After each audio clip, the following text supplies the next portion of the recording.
ketetapan Allah. Dan sebelum saya menjelaskan lebih jauh tentang ketetapan Allah, kita perlu tahu apa itu ketetapan. Dan menurut Kamus Besar Bahasa Indonesia, ketetapan adalah suatu hal atau keadaan tetap, kepastian, keteguhan, atau suatu keputusan. Jadi di sini kita berbicara tentang ketetapan ilahi yang dapat didefinisikan sebagai suatu rencana atau macam-macam abadi Allah yang dilandaskan pada suatu pertimbangan ilahi yang paling bijaksana dan kudus. Yang berikut berkaitan dengan bukti-bukti dari ketetapan Allah. Bukti dari adanya ketetapan Allah ini dapat kita lihat dari berbagai peristiwa yang terjadi di alam semesta ini, di mana semuanya bukan kebetulan, ada dan mengejutkan, serta juga dapat mengecewakan Allah. Dan semuanya ini tidak diakibatkan oleh Allah yang memiliki hak atas hidup kita, melainkan juga merupakan pelaksanaan maksud dan rencana Allah yang nyata dan terarah di dalam kehidupan kita. Nah, yang berikut berkaitan dengan landasan ketetapan Allah. Nah, kita dapat memahami ketetapan Allah ini dengan memahami landasan-landasannya, di mana landasan-landasan Allah itu semuanya dipertimbangkan berdasarkan pertimbangan Allah sendiri yang ilahi dan yang paling bijaksana dan yang kudus.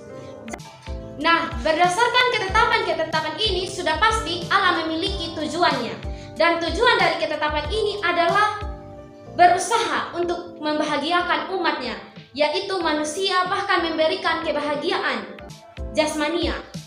Namun kebahagiaan tersebut adalah tujuan sekunder dan bukan tujuan primer, di mana tujuan yang tertinggi dari Allah dalam kehidupan kita bagi umatnya, yaitu kita, adalah semua ketetapannya bagi kemuliaannya sendiri.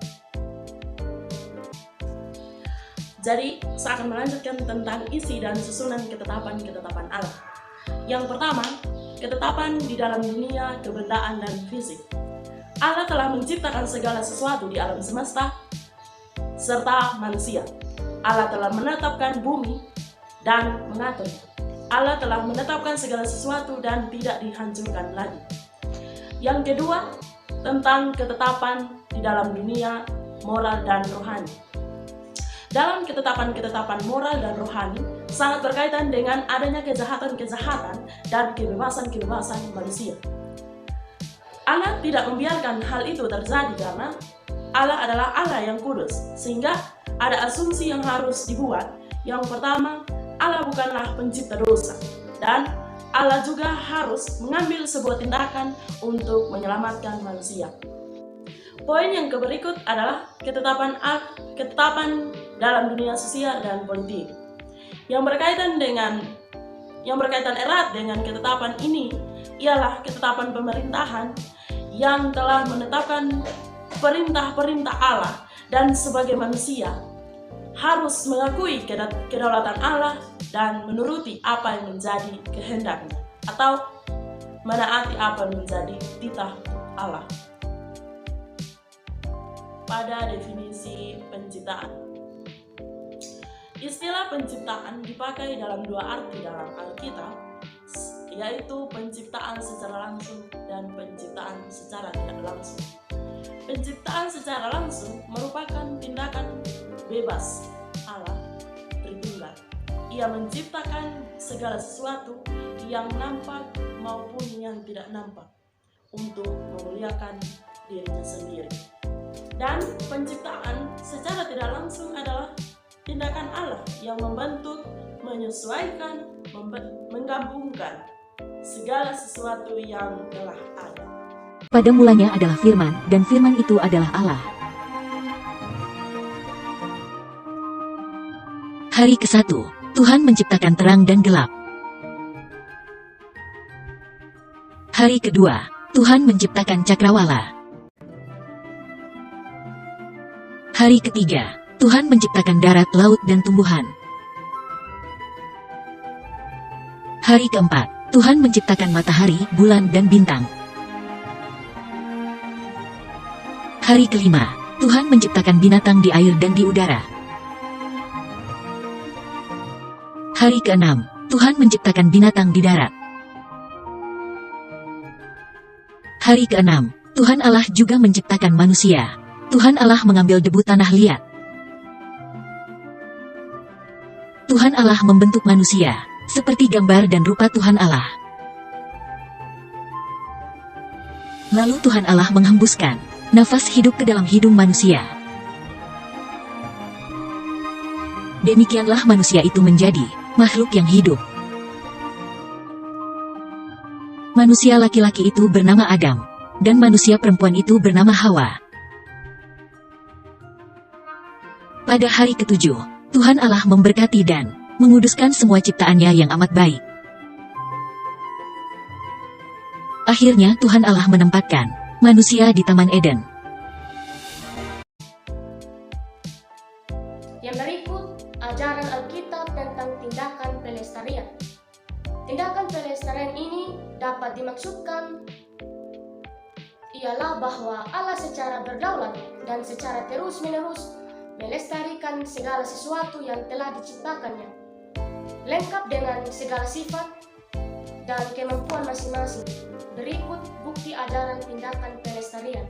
Ajaran tentang tindakan pelestarian ini dapat dibuktikan menurut akal maupun menurut Alkitab. Berikut cara melestarikan ciptaan. Ada dua teori yang berkaitan dengan ajaran pelestarian. Yang pertama itu teori deistik. Teori ini menyatakan bahwa Allah menciptakan alam semesta lalu memberikan kepadanya kuasa yang cukup sehingga alam semesta dapat memelihara keberadaan sendiri. Yang kedua itu teori penciptaan berkesinambungan.